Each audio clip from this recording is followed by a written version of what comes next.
The helmet of salvation. Notice that it's on the head because the thoughts are there. How many Christians struggle with, am I saved? What does it feel like to be saved? Am I really saved? I've never met a Christian that didn't have that thought at one point or another.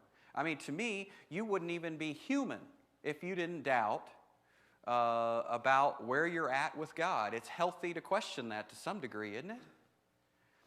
But the gospel is designed to firm things up. The gospel is designed to give us a rock-solid foundation that cannot be penetrated.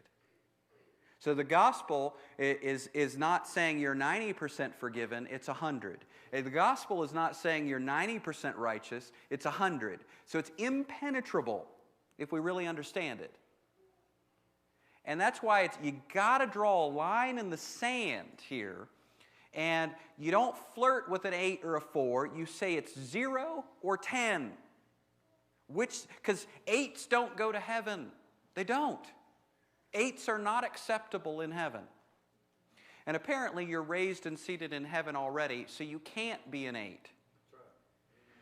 So you're 0 or 10, and you draw a line and you say, I'm unforgiven or totally forgiven. I'm unrighteous or I'm the righteousness of God. I'm God's righteousness.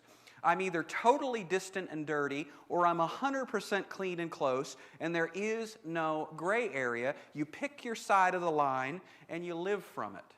And it's got to be black and white like this. The enemy wants you to walk on this tightrope right in the middle. That's what the enemy's trying to do. Get you to compromise and mix and blend and have a balance. We'll call this humility. I'm all for genuine humility. Genuine humility is, I didn't deserve this. It's totally a gift. There's nothing I could have done to impress God.